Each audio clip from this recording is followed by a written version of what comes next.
일상적으로 많은 사람들이 사주를 믿어요. 관상을 정말로 보고요. 저는 사주도 믿는다까지는 아닌데 희한하게 맞는 것 같아요. 맞는 게 많은 것 같아요. 여기 계셨네. 이만이 얼마나 잘생겼는데요. 전혀 범죄자로 안 생겼어요. 네. 30대 초반에 운이 좋다는 얘기를 누가 해줘가지고 유학 초반에 로또를 많이 샀거든요. 근데 안 됐어요 결국은. 그러니까 그런 심리가 누구나 있다라는 거예요. 왜 그 알렉산더가 손금을 보니까 좀 짧습니다. 그거 갖고 길게 만들었다는 얘기가 있잖아요. 몇 자리를 잘 써야 후대가 잘 된다. 사람 죽기 좋은 곳, 사람이 살기 좋은 곳 이런 거 있죠. 세상에 나쁜 질문은 없다. 쓸모없는 질문도 쓸모있게 만드는 시간, 철학을 보다 김환입니다. 네, 과학철학자 장대익입니다. 네, 서양 현대 철학을 전공하고 있는 김석입니다. 안녕하세요. 철학으로 크리에이터하고 있는 이중영입니다. 안녕하세요. 전호건입니다. 동양철학 공부하고 있습니다. 네, 반갑습니다. 오늘도 함께 재미난 철학에 대한 이야기를 나눠볼 텐데 일단 먼저 질문하고 싶은 게 나이가 들수록 이제 인생이 잘 풀리는 사람들이 주변에 있죠. 그 사람들의 특징이 과연 무엇일까? 이 사람이 어떤 부분이 우리하고 다르기 때문에 뭐가 이렇게 다르게 저렇게 잘 될까라는 어떤 생각을 갖고 계신지 굉장히 궁금합니다. 철학적인 관점으로 봤을 때 매우 어렵나요? 주변에 성공한 사람 별로 없습니다. 저는 인맥 부자? 이제 부자 갖고 사람 많다는 뜻이 아니라 늘 자기를 도와주고 격려해주고 응원해주고 또 따끔한 충고도 가끔 해주고 진짜 친구들이 주변에 있는 사람들 그런 사람들은 힘들어도 또 이렇게 헤쳐나가는 것 같아요. 그래서 왜 그런 얘기들 많이 하잖아요. 정말 열심히 노력을 해서 얻은 것뿐만이 아니라 운이 진짜 이 친구는 좋은 것 같다. 그래서 운칠기삼이라는 얘기도 하는 것 같고 너는 진짜 이런 모든 운을 다 갖고 있기 때문에 더 잘 될 거야 라고 얘기하는 경우도 생기는 것 같고요. 그래서 사실 이런 부분에 대해서 오늘 얘기를 해볼 텐데 일단은 사주, 점 이런 거 혹시 믿으시는지 궁금하기도 합니다. 운이라고 하는 건 믿고 안 믿고의 문제가 아니라 우연에 의해서 일어나는 게 운이잖아요. 아까 운칠기삼 운칠기삼. 뭐 이런 말씀을 하셨는데 그거는 어떤 사람이 성공에 이르기까지 개인의 노력이나 또 다른 사람들의 조력 이런 게 있었겠지만 사실 운이 크게 좌우하는 부분이 있다. 이걸 인정하면서 겸손하게 이야기하는 거겠죠. 그때 운이라고 하는 건 이제 우연인 거죠. 근데 우리가 뭐 어떤 그 야구 선수가 야구하셨잖아요. 네. 시속 160km의 공을 던진다. 이러면 성공하잖아요. 네. 그런데 야구를 좋아하는 사회가 아니면 어떻게 됩니까? 공 좀 빨리 던져봤자 예를 들어서 그런 사람이 조선시대에 태어났다. 그러면 야구공 160km로 던져봤자 아무런 성공의 조건이 될 수가 없는 거죠. 전쟁에서 창을 좀 더 멀리 던졌겠죠. 네, 그렇겠죠. 그 정도. 예를 들면 이제 그런 식의 사회적 조건 자체가 우연이라고 한다면 사실 이 운이라고 하는 게 개인의 성공에 굉장히 큰 역할을 하는 것이고 그렇기 때문에 개인이 가진 그런 성취는 한 사람이 독점해서는 안 되는 것이고 함께 나눌 필요가 있다. 이런 겸손한 태도 그게 운칠기삼 아닌가 이렇게 생각하고 있습니다. 사주팔자는 그래서 예. 안 믿으십니까? 사주팔자와 비슷한 부류에 대한 비판은 춘추 전국 시대부터 있었어요. 대표적인 이제 순자라는 철학자예요. 순자에 보면 이제 비상편이 나옵니다. 비는 비판한다는 뜻이고 상은 관상의 상이에요. 관상을 본다. 뭐 사람의 신체가 기냐 짧으냐 몸집이 크냐 작으냐 또 뭐 얼굴 생김새가 호감형이냐 아니냐 뭐 이런 걸 가지고 기륭화목을 판단하는 걸 비판하는 책이에요. 그 순자 비상편이 그 비판하는 논문인데 간단합니다. 이건 학술이 아니다. 옛날부터 전해온 조문은 학술에는 이런 게 전혀 없고 실제로는 전혀 맞지도 않다. 그러면서 역사적 신뢰를 쭉 듭니다. 예를 들면 뭐 옛날 성인으로 일컬어지는 노임금 순임금 노임금은 키가 컸고 순임금은 키가 작았다. 그러니까 키가 크면 좋고 키가 작으면 나쁘다. 이런 얘기는 성립할 수 없고 또 뭐 문왕은 키가 컸고 뭐 주공은 키가 작았고 공자는 키가 컸고 공자의 제자 중에 훌륭한 자공이라는 제자는 키가 작았다. 이러니까 사람의 신체라든지 또는 뭐 얼굴 생김새라든지 이런 것들이 기륭화복을 결정한다는 것은 혹세무면에 지나지 않는다. 이렇게 얘기를 합니다. 한마디로 학술이 아니라는 거예요. 군자가 다룰 학술이 아니다. 그래서 사실 이제 민간에서 정해지는 거죠. 일단 순자만 하더라도 어쨌든 그 당시 뭐 철학자들이든 이른바 이제 선비 그룹으로 분류되는 사람들은 지배계급에 복무하는 사람들이거든요. 지배계층에서는 그런 점이라든지 이런 것들을 신봉해서는 안 된다고 주장을 합니다. 그럼에도 지배계층들은 몰래 부복신앙을 믿기도 하고 관상에 의존하기도 하고 권력을 쟁탈하는 과정에서 무속과 관련된 저주도 하고 이러죠. 그건 아마 동양뿐 아니라 서양에서도 비슷한 수준으로 남아있는 것 같습니다. 점성술이라든지 점성술. 천체의 운행과 개인의 인생이 무슨 상관이 있겠어요? 물리적으로 상관이 있는 부분도 있죠. 사람이 낮과 밤에 활동량이 다르다든지 뭐 이런 건 있겠지만 어떤 인간적 가치를 가치를 이야기하는 부분에서 기륭화복을 천체의 운행과 연결지어서 생각을 한다. 사자자리다, 무슨 천칭자리다 이런 식으로 누구와 누구는 맞고 안 맞다. 그 서양의 점성술이고 동양에는 이제 궁합이 있죠. 자축인묘 진사오미 이 10간 12지에 맞춰서 어떤 사람은 어떤 사람을 만나는 것이 좋다 이런 얘기들을 하죠. 하지만 논리적으로도 맞지 않고 역사적 실제와도 부합하지 않고 그게 순자의 얘기입니다. 역사의 실제와 부합하지 않기 때문에 믿을 만한 것이 못 되고 학술적으로 비판거리가 안 된다 이렇게 얘기를 합니다. 그러니까 사실은 이제 이후에도 그런 이야기들이 종종 나옵니다만 크게 철학자들에게는 비중 있게 다루어지지 않죠. 그러니까 아마 서양 철학에서 물론 이제 점성술이나 신탁같이 이렇게 점을 치는 것 있지만은 네. 아리스토텔레스가 얘기한 정의가 제일 좀 중요할 것 같은데 행복에서 우연적 요소는 되게 중요한 역할을 하지만 본질은 아니다라는 거죠. 자기가 갖고 있는 덕을 발굴해서 이렇게 하는 것들이 행복에서 진짜 중요한 조건인 거고 뭐 외모가 좋다든지 돈이 많다든지 이런 것들이 이제 행복을 이루는데 좀 보조적인 수단은 될 수 있겠지만 그 자체에 의해서 이렇게 인생의 목적이나 행복이 바뀐다라는 것은 그리스 철학에서는 이렇게 주장되어 오지 않은 것 같고 그리고 신탁과 관련해서도 재미난 게 보면 신탁을 의식하지 않으면 일어나지 않는데 신탁을 듣는 순간 굉장히 거기에 집착하면서 피해보려고 막 노력을 하는 거예요. 그러다 보면 신탁이 결국은 실현되는 거죠. 일종의 그것도 자기 충족 예언 아닐까. 아 이건 이루어지게 돼 있어 그러면 안 좋은 의미로도 이루어질 수 있는 거죠. 네. 그러다 보면 이제 철학의 입장에서는 물론 운이나 이게 우연적인 걸 무시할 수는 없지만 사실은 그것이 되게 중요한 역할을 한다라고 이야기할 수는 없고 그 조건에서 내가 어떻게 그걸 받아들이느냐 내적 덕목이 더 중요한 것 같아요. 저는 이제 동양에서도 학술적으로도 춘추 전국시 때부터 소위 말해서 말이 안 된다. 과학의 입장에서 얘기하면 가설을 실패했다. 이렇게 이제 결론을 내렸다고 이제 말씀을 하셨는데 근데 사실 일상적으로 많은 사람들이 사주를 믿어요. 그렇죠. 관상을 정말로 보고요. 그런 루머들 많이 들었잖아요. 뭐 대기업에서 신입 사원들 선발할 때 누군가 한 사람은 관상쟁이다. 심지어 그런 일도 있고. 뭐 그리고 사실 저 사람 관상이 좋네 해서 이렇게 채용해서 일하다가 뭐 이렇게 문제가 생기기도 하고 그러니까 현실은 이거를 학술적으로 말이 안 된다라고 제쳐둘 만큼 이렇게 한가하지 않아요. 여기 뭔가 좀 왜 그런가에 대한 설명도 필요하고 이거를 그러면 어떻게 개선할까 혹은 뭐 어떻게 좀 생각을 바꾸게 만들까 이런 것도 저는 좀 논의가 돼야 한다고 네네. 생각을 해요. 제가 근무하는 건대 앞에 전철역에서 학교까지 들어오는데 쭉 관상, 사주문, 점 이게 있거든요. 타로. 보셨어요? 아니 지나다니면서 많이 저는 보진 않고 이제 드나드는 사람들이 젊은 사람들이 많아요. 그러면은 지금 이제 장 교수님이 말씀하셨듯이 이성적으로는 이건 중요하지 않아 그래도 사실은 거기에 끌리는 인간의 심리가 상당히 보편적인 건 사실이죠. 특히 오늘날 같이 이렇게 좀 불확실성이 커지다 보면 뭔가 이렇게 타로라도 봐서 좀 위로를 얻으려고 하는 심리가 작동하는 거예요. 핵심을 말씀하신 거예요. 성리학을 집대성한 인물이 이제 주희라는 철학자인데 이를테면 택일을 하는 일이라든지 무슨 묘자리라든지 이걸 비판해요. 비판하지만 본인이 이사할 때는 택일을 또 합니다. 그러니까 문화의 영향을 받는 거죠. 아무리 자기 학문적으로는 이게 근거가 없다 이렇게 얘기를 하지만 실제 생활 속에서는 그 가능하면 좋은 날을 가려서 가자 이렇게 되는 거죠. 그러니까 그런 차원에서 생각을 해보면 앞으로 우리가 이제 앞날을 예측할 수 없으니까 그 예측할 수 없는 상황의 어떤 심리적 위안일 수도 있지 않을까 이런 생각이 듭니다. 예를 들어 만년에 있다 그러면은 그 만년한 시대가 대체로 혼란기거든요. 당장 내일이 어떻게 될지 모르는 그런 불안감이 사람들로 하여금 대선 총선 때 엄청 성황을 이룹니다. 아니 그렇죠. 뭐 끝나고 나면은 뭐 이분을 맞췄다. 그리고 이제 이게 주역이라는 책이 있지 않습니까? 주역이라는 책이 원래는 점치는 책에서 출발을 했어요.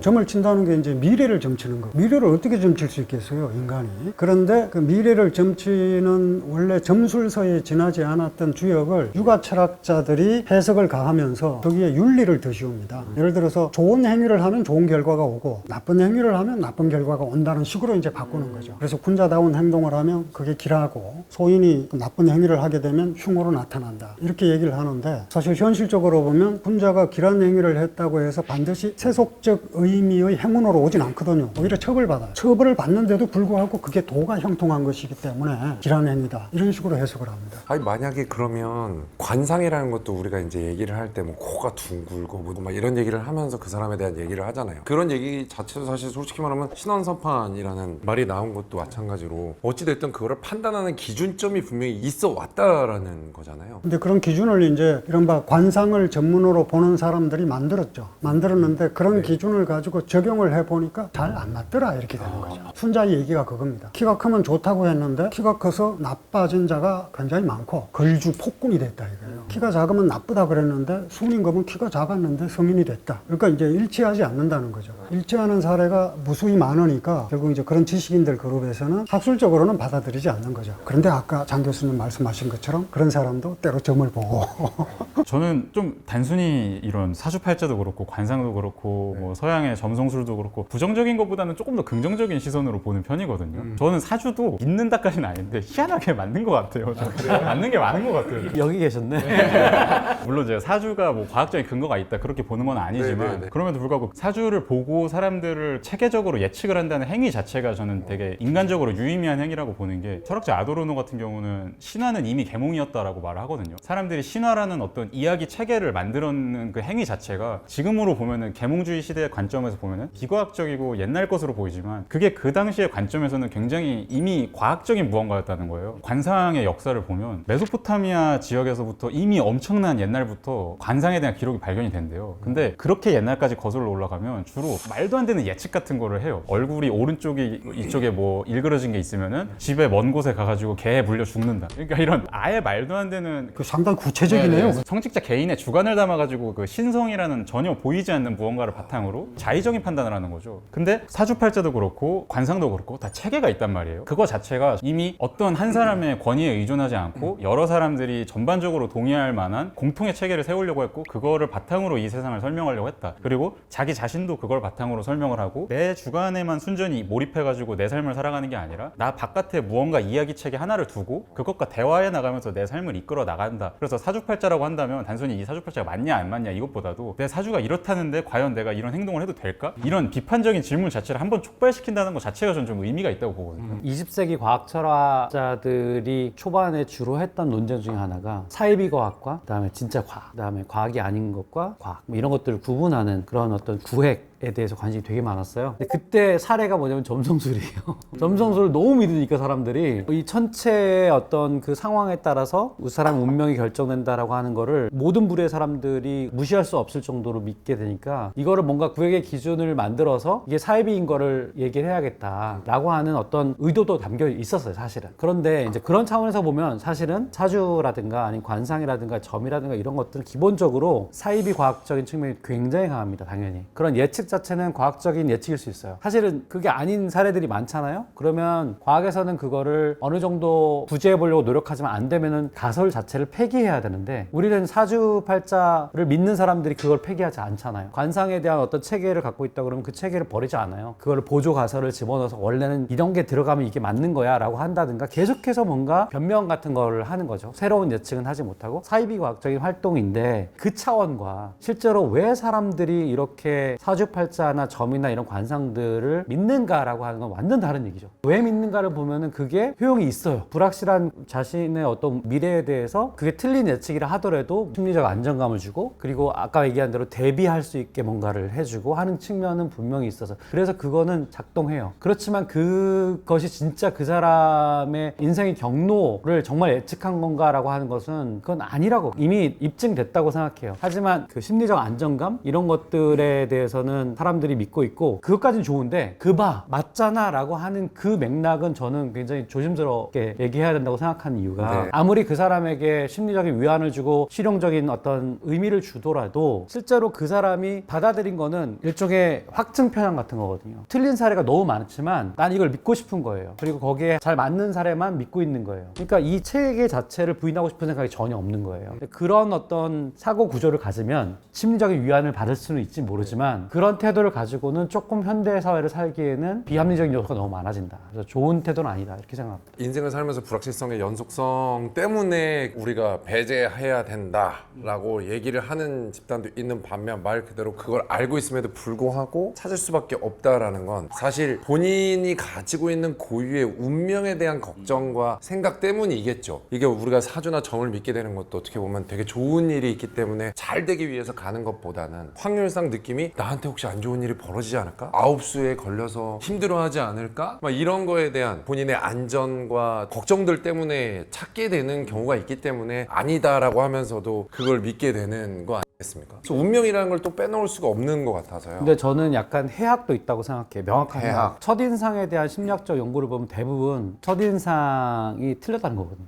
예를 들면 이런 실험도 있어요. 범죄자 사진을 놓고 그리고 일반인들 놓고 막 쫙 해요. 그런 다음에 이걸 보고 범죄자를 한번 골라봐 그러잖아요. 그러면 진짜 약간 험악하게 생긴 사람을 골라요. 근데 범죄자들이 꼭 그렇게 생기지 않았거든요. 멀쩡하게 깔끔하게 지성적으로 생긴 사람들도 폭력범도 많고. 아이만이 얼마나 잘생겼는데요. 그러니까요. 대학살의 네. 주모자 네. 아이만 네. 굉장히 잘생겼어요. 전혀 범죄자로 안 생겼어요. 예, 서양의 골상학이라든가 오생학이라든가 이런 것들이 사실은 측정을 해서 뭔가 특징을 찾아보려고 했는데 범죄자들의 특징들, 강간범들의 특징들, 뭐 별의별 사회적 해악을 저지르는 사람들의 특징을 찾으려고 했는데 그 결과는 실패예요. 그렇지 않은 사례가 너무 많고 통계적으로도 그러면 통계 아니냐? 통계도 아니에요. 통계가 될 만큼의 특징을 찾지 못했어요. 그러면 이걸 우리가 버려야 되는데 버리지 않으면 우리가 사람들에 대한 편견이 생기잖아요. 조금 험악하게 생겼는데 사실은 굉장히 착한 사람인데 우리가 너 범죄 인상이야 이렇게 말하는 순간 그 사람에 대한 태도가 달라지는 거니까 저는 이건 버려야 될 습성이라고 생각하는 거지 여기서 개인적인 위안을 찾고 이런 부분들을 너무 지나치게 강조해서 그거를 진짜 믿게 되면 큰일 난다. 저는 사실과 그 심리가 다른 것 같아요. 사실적으로는 이거는 근거가 없고 많은 연구를 했는데 뭐 유효한 어떤 이론이 없다. 예를 들어 골상학 같은 경우도 더 이상 지지가 안 되잖아요. 그런데도 사람들이 자꾸 사주나 뭐 일상에서 뭐 손금이나 뭐 운이나 별의별 걸 다 이렇게 믿으려고 하는 그 심리가 늘 있단 말이에요. 그러다 보면 이제 거기에 대해서 일종의 놀이처럼 자꾸 그걸 이렇게 보면서 도피가 되기도 하고 위로가 되기도 하는 심리가 있거든요. 저는 그 심리가 되게 중요한 것 같고 그리스에서 신탁도 보면 구체적이지가 않아요. 항상 이렇게 보면은 딱 추상적으로 내려지면 본인이 거기에 대해서 이제 살을 붙여 나가면서 실현해 나가는 게 있거든요. 픽션 흑우죠. 그러니까 나르키소스가 테레시아스한테 들은 예언도 얘가 오래 살겠느냐 그랬더니 자기를 잘 모르면 오래 살 것이다. 되게 추상적인 얘기예요. 근데 나중에 이제 결국 우물에서 자기 얼굴 들여다보다 빠져 죽어가지고 그게 실현이 됐다. 그런데 이제 보면은 대체로 그런 것들이 많아요.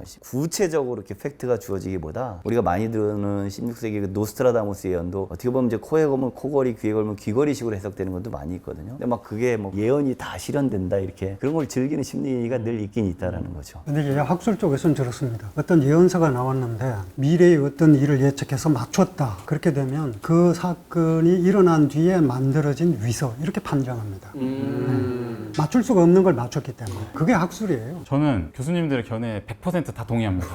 그런데 다만 이런 것들을 믿는 거에 나름의 합리적인 면모도 있을 수 있다. 장대익 선생님께서 말씀하셨지만 거기다 플러스 이제 저는 주목할 만한 게 아까 그 불운에 대해서 이야기를 하셨잖아요. 맞아요. 주로 내 운명이 좀 불행이 있지 않을까 그거를 계속 확인하고 싶어하고 사람이. 네. 근데 실제로도 과거부터 전해져 내려오는 많은 미신의 체계를 보면은 좋은 거를 예측하는 것보다 안 좋은 거를 예측하는 게 훨씬 압도적으로 많대요. 대표적으로 역사학자 설혜심 교수님이라고 계신데 17세기 때 가장 유행했던 유럽의 손을 보는 수상서를 한번 분석을 해봤더니 좋은 내용이 한 20% 정도 있고요. 안 좋은 내용이 80%라는 거예요. 좋은 내용들은 대체로 다 그냥 추상적이고 두루뭉술합니다. 부자가 될 거다. 성격이 좀 재치가 있는 사람이다. 이 정도인데 안 좋은 내용은 굉장히 구체적이라는 거예요. 훨씬 더. 죽음만 해도 병에 걸려 죽는다. 벌레에 물려 죽는다. 이런 식으로 죽음도 상당히 다양하고 질병의 종류도 엄청 세세하게 그런다는 게 결국에는 저는 이거는 행동경제학 쪽 연구하는 데니얼 카너먼 학자의 주장에 따르면 인간은 똑같은 양이어도 어떤 획득보다 훨씬 더 크게 느낀다는 거예요. 이익보다 손실에 대해서. 그러니까 내가 혹시나 이거를 그냥 안 믿고 행동을 했을 때 그냥 지나가면 상관이 없는데 혹시나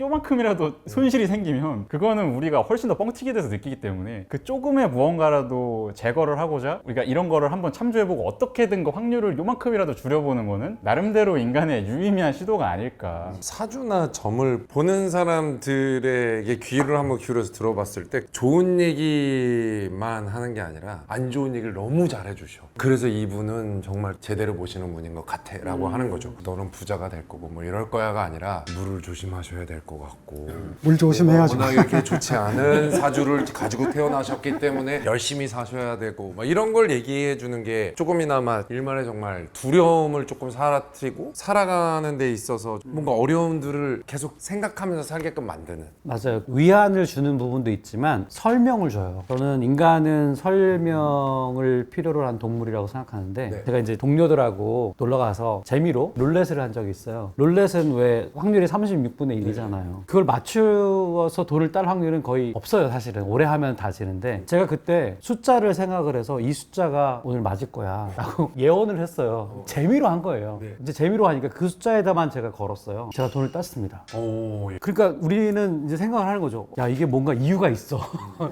저희 주사위를 굴리는 사람이 힘이 세가지고 이게 몇 바퀴 돌다가 여기 온 거야. 말도 안 되는 설명이에요. 하지만 우리는 자기가 겪은 일에 대해서 설명이 필요해요. 그게 어떤 분들은 믿음 엔진이라고도 표현을 하는데 우리는 어쨌든 설명이 없으면 불안하기 때문에 그 설명을 어떻게든지 하려고 하고 그래서 그게 종교적인 설명이든 초자연적인 설명이든 뭐 이런 설명을 한다라고 하는 건데 이것도 결국에는 점이나 관상이나 이런 것도 저 사람 왜 저래? 우리가 왜 그랬을까? 라고 하는 것에 대한 설명 없는 거가 더 힘든 거예요. 불확실성을 인간은 싫어하죠. 우리가 뭐 철학으로 냉정하게 뭐 이야기하는 것 같아도 저도 개인적 얘기를 드리면 이제 30대 초반에 운이 좋다는 얘기를 누가 해줘가지고 유학 초반에 로또를 많이 샀거든요. 근데 안 됐어요 결국은. 살 때는 뭐 기대하지 않는지 그렇지만 사놓고 보면 일주일 동안 기다리는 거죠. 그쵸. 아 이거 뭐 되지 않을까 내가 운이 좋다고. 룰렛을 추천해드립니다. 그러니까 그런 심리가 누구나 있다라는 거예요. 그걸 이제 우리가 인간적 본성으로 인정을 할 수밖에 없는 거죠. 그러면 미신 같은 거는 또 어떻게 생각을 하십니까? 그 미신이란 말 자체가 미자가 미혹됐다는 뜻인데 그 자체가 그러다는 의미를 포함하고 있거든요. 사실 그 미신이라는 용어가 좀 불편합니다. 과학자라고 해서 반드시 과학 이론만으로 세상을 살지는 않거든요. 일상이라고 하는 게 워낙 복잡하고 또 우리가 한계가 있고 예측할 수 없는 부분들이 많으니까 그래서 그런 것들도 어떻게 보면은 열려있는 태도로 보면 춘코께서 말씀하신 것처럼 인간이 가진 자연스러운 본성 중의 일부로 인정하는 게 필요하지 않나 싶습니다. 저는 미신이란 말보다 그 루시앙 레비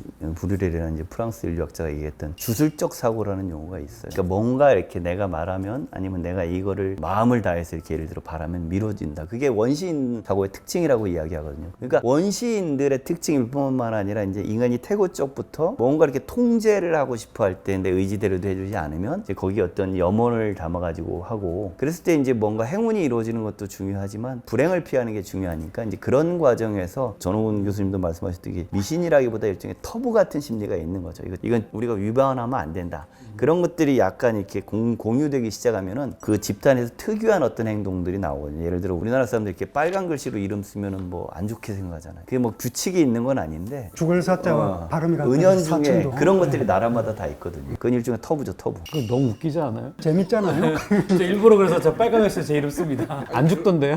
이 질문을 다시 한번 해보고 싶어요. 그럼 이게 다시 돌아와서 우리가 생각하는 주변에 진짜 인생이 잘 풀리는 사람들 노력하는 것 같지도 않고 하는데 그냥 쟤는 태어난 것 자체가 운이 좋게 태어난 것 같고 그런 거는 운명 말 그대로 뭐 관상 이런 거는 전혀 상관없다고 생각하십니까? 아니, 행운의 요소가 있죠, 분명히. 우리나라에서는 뭐 복이라고 하고 불어로는 이제 샹스, 찬스라고 이제 하는데 저는 이제 그거는 여러 가지 개인적 맥락도 있지만 제가 뭐 주변에서 본 바에 하면 사람 덕을 제일 많이 보지 않나. 성공한 사람들 같은 경우. 예를 들어 플라톤이 만약에 소크라테스를 만나지 않았으면 철학자가 되지 않았을 거고 또 거꾸로 이제 소크라테스도 플라톤을 얻지 못했으면 가르침이 남아있지 않겠죠. 근데 그게 만난 게 필요는 아니거든요. 어떻게 이제 이루어져 가지고 플라톤 같은 경우 이제 소크라테스를 만나는 순간 이제 원래 희극 작가인데 다 불태우고 나는 철학을 하겠다. 근데 그건 되게 우연이죠. 우연이지만 복이죠 결국은. 김한 아나운서께서 말씀하신 건 이제 저런 거겠죠. 어떤 사람은 자신의 재능이나 뭐 능력, 노력과 아무 상관없이 부자로 태어난다든지 그런 경우는 관상이나 또는 뭐 사주팔자 이런 것과 상관이 혹시 있지 않느냐. 근데 일단 상관이 있다는 논리적 증거는 전혀 없습니다. 다만 이제 저렇게 생각해 볼 수는 있겠죠. 예를 들어 고대 그리스 사회에서는 노예가 태어나요. 그 왜냐? 노예제 사회니까 그런 거거든요. 그러니까 그런 이제 신분의 차이나 빈부의 격차가 심한 사회에서는 당연히 태어나면서부터 신분이나 빈부 격차가 있을 수밖에 없는 거죠. 보다 평등한 사회에서는 그런 일이 일어나지 않는 거고요. 이게 운이라고 하는 게 불의는 아니지만 그렇다고 이제 정의라고 하기도 어렵거든요. 그러니까 결국에는 이제 우리 사회가 그런 우연적 요소에서 개인의 능력이나 자질이나 재능, 노력 뭐 이런 것과 상관없이 우연에 의해서 결정되지 않으면 사람들이 그런 쪽에 기대하는 비합리적인 방식에 기대하는 폭도 줄어들지 않을까 그런 생각이 듭니다. 이런 논의에서 조금 생각해 볼 지점이 우리가 어떤 걸 갖고 있으면 이 사람은 이렇게 될 수밖에 없다라고 하는 일종의 운명론 같은 것들. 네. 근데 사실 우리가 태어날 때 굉장히 출발점이 다른 경우들이 많잖아요. 그거 자체를 부인할 수 없고 그게 정의로운 사회냐는 다른 문제고. 근데 어쨌든 그렇게 태어났지만 그 사람이 그러면 그 복을 받고 그랬기 때문에 그 사람의 인생이 결정된 거냐? 그건 아니죠. 우리에게는 수많은 선택의 기회가 있고 심지어 우리 같은 현대 사회에서는 어느 정도 또 그거를 모빌리티라고 하죠. 바꿀 수 있는 여지도 있고 시험도 그 중에 하나일 것이고 뭐 그러니까 사실 우리가 결정된 건 없어요. 유전자도 결정하지 않아요. 질병과 관련된 유전자, 그 결정하는 유전자 한두 개 외에는 어떤 유전자를 갖고 있어도 그 사람의 인생이 이렇게 결정되지 않아요. 근데 그거에 더 민감 버전들을 가지고 우리 삶이 결정됐다. 뭐 이런 사주를 가지면 우리가 이렇게 될 수밖에 없다. 라고 하는 그런 일종의 생각 패턴은 버려야 될 때가 아닌가. 저는 생각에도 유통기한이 있다고 생각하거든요. 심지어 과학적 지식도 유통기한이 있다고 생각하는데 우리 인류가 더 앞으로 나아가려면 제가 너무 계몽주의적인 생각을 갖고 있는지 모르겠지만 그런 사고 패턴들은 그냥 추억으로 그리고 재미로 해야지 이거를 진지하게 받아들인 사람이 많은 사회일수록 그 사회는 좋은 사회가 아니다. 저는 감히 그렇게 말씀드립니다. 제가 이런 얘기를 드렸었던 이유 중 하나가 나를 받아서 아이를 낳는다던가 아이의 이름을 언제 어떤 이름이 좋은지 그런 거에 대한 궁금증이 사실 있었기 때문에 이게 사주와 점하고의 또 하나의 궁극적인 목표가 좀 비슷했기 때문에 또 여쭤봤던 것 같고 그렇다면 배산임수 이거는 일단 조상들이 털을 잡을 때에 썼던 건데 그거는 당연히 습득에 의해 공부에 의해서 생긴 거 아닙니까? 이것도 한편으로 사주와 점과 같은 거라고 볼 수 있는 건가요? 그게 이제 풍수지리잖아요. 풍수지리는 인문지리 요소가 있죠. 사람이 살기 좋은 곳 이런 거 있죠. 그 배산임수가 뭐 그 중에 하나일 수도 있고요. 여름에는 시원하고 겨울에는 따뜻하고 해 잘 들고 이런 건 있는 거죠. 그런데 이제 그런 쪽에 인문지리적 요소의 풍수지리가 아닌 사람 죽기 좋은 곳 이건 있을 수가 없죠. 몇 자리를 잘 써야 후대가 잘 된다. 전 그거를 진지하게 받은 사람이 너무 많더라고요. 아, 영화가 나왔지 않습니까? 1000만이 넘어갔는데요. 그건 뭐 일본이나 뭐 네. 서구 사회에서 아니, 뭐 그런 영화 많거든요. 네네. 그게 재밌으니까 보는 건데 기왕이면 몇 자리를 고를 수 있다면 그럼요.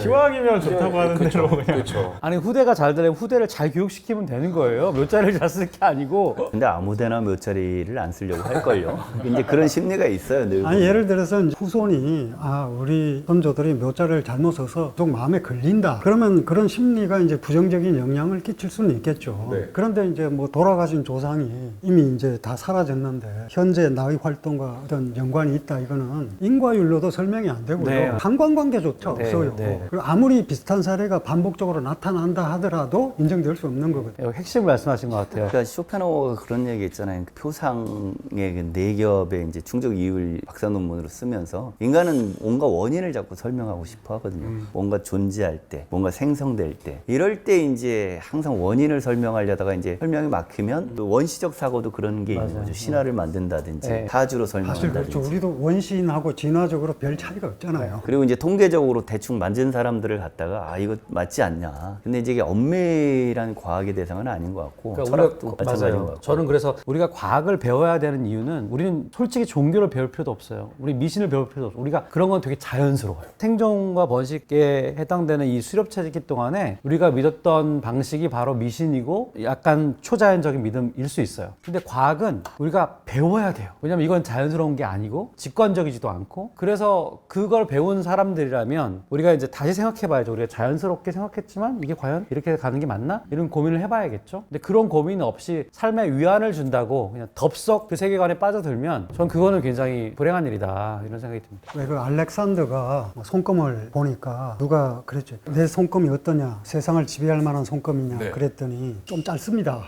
그거 갖고 길게 만들었다는 얘기가 있잖아요. 사실 이제 알렉산더는 그와 비슷한 일화가 아주 많아요. 프리기아에 갔을 때 고르디에스의 매듭이 있는데 전차에 묶은 매듭이 워낙 복잡해서 풀 수가 없어요. 그런데 그 매듭을 풀면 세계 지배자가 된다는 거예요. 근데 알렉산더가 거기 가서 어떻게 했냐면 칼로 그냥 끊어버리거든요. 그러니까 사실은 그런 어떤 뭐 손금이나 그 매듭의 수수께끼를 푸는 그런 존재가 아닌 거죠. 알렉산더 같은 경우는. 그냥 그 문제 제기 자체를 뒤엎어버리는 건데 아마 그래서 엑스칼리버 같은 것도 알렉산더는 그걸 뽑으려고 애쓰지 않았을 거예요. 아마 알렉산더라면 그 칼을 부러뜨려 버렸지 않을까 싶어요. 그런 정해진 운명이라고 하는 걸 인정하지 않는 그런 태도가 이제 알렉산더 같은 사람에게서 보이는데 저는 그게 용기 있는 태도다. 그러니까 소포클레스 같이 그리스 비극이 항상 다루는 주제 중에 하나가 이제 그 운명인데 운명에서 재미나게 보면 아테라는 게 있어요. 그러니까 이렇게 어떻게 할 수 없는 그렇지만 이제 진짜 영웅들은 그 아테를 넘어서거든요. 그걸 무시하는 게 아니라 알렉산더도 좀 비슷할 수가 넘어선 있는데 거죠. 그러니까 어떻게 보면 이제 그 운명이라든지 신탁은 바꿀 수가 없는데 거기에 대한 내 태도는 바꿀 수가 있다라는 거죠. 그게 이제 우리한테 시사점을 주는 것 같아요. 내가 신탁을 바꾸거나 정해진 뭐 운명을 바꾸는 거는 이건 노예적인 태도인 거고 아무리 뭐 그걸 바꿀 의지를 가지고 한다 하더라도 근데 거기에 대한 내 태도를 바꿀 수가 있죠. 이 매듭이 안 풀리면 끊어버리면 되듯이고 그리고 아태라는 것도 내가 죽을 운명이다 할 때 신경 쓰지 않고 살면은 오히려 된단 말이에요. 근데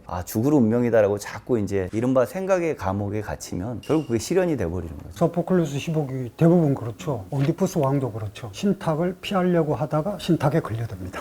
그래서 아태라는 말에 이제 어리석음이란 말도 있고 불합리라는 말도 있고 그런데 이제 결국은 아태 자체에 너무 매이지 않는 거거든요. 그럼 이제 아태를 넘어설 수가 있는 거예요. 그게 그리스 비극이 이제 우리한테 좀 시사해 주는 바들이거든요. 운명을 바꾸려고 하기보다 네 스스로 운명에 대해서 그냥 대처하라 이렇게. 아니 그래서 갑자기 얘기하시면 또 수많은 징크스들 막 이런 것들도 갑자기 생각이 들기 시작하는 거예요. 그게 본인만의 루틴화된 스포츠 선수들도 너무 많듯이 정말 그 간절한 마음 속에서 나오는 이게 또 뭐 확률적으로는 어떻게 될지 모르겠습니다만 유명한 스포츠 선수들일수록 더 많은 루틴을 갖고 있다는 얘기를 제가 들은 바도 있었던 것 같아요. 언제 월드컵인가 이렇게 골대를 맞추는 팀은 우승을 못한다 뭐 이런 게 있었어요. 아니 최근에 최강야구라는 네. 예능 프로그램 있죠. 야구 예능 거기서 김성근 감독님의 징크스가 굉장히 많습니다. 그래서 내가 이 행동을 해서 졌으면 다음 경기에는 그걸 절대 안 하세요. 그리고 뭐 예를 들어서 수염을 깎고 하는데 졌다. 그럼 다음에 수염을 길러서 오고 야구장에 들어가서 연습하는 걸 봤는데 졌다. 그럼 다음날 야구장에 들어가지도 않습니다. 그게 정말 인과적으로 승패를 결정하는 원인이 되는 게 아니고요. 그거는 일종의 리추얼이에요. 모든 동물들이 자기 불안감을 해소하기 위해서 이 의뢰 같은 걸 하는 거죠. 반복된 한동 루틴을 통해서 안정감을 찾는 거니까 그거는 작동해요. 나쁘지 않아요. 사람들마다 그런 것들이 다 있어요. 하지만 정말 그래야지 인과적으로 이게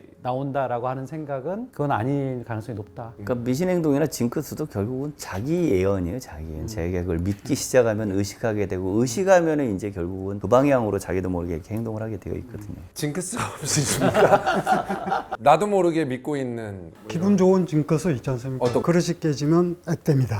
맞아 그런 거 있죠. 그릇이 깨졌다는 거는 손실이죠. 근데 손실에 대한 그 아쉬움이나 안타까움을 액땜으로 이제 바꿔서 기분 전환을 하는 거죠. 오늘 또 재미난 얘기 많이 했었던 것 같습니다. 다음 시간에도 다양한 소식으로 찾아뵙겠습니다. 감사합니다. 고생했습니다.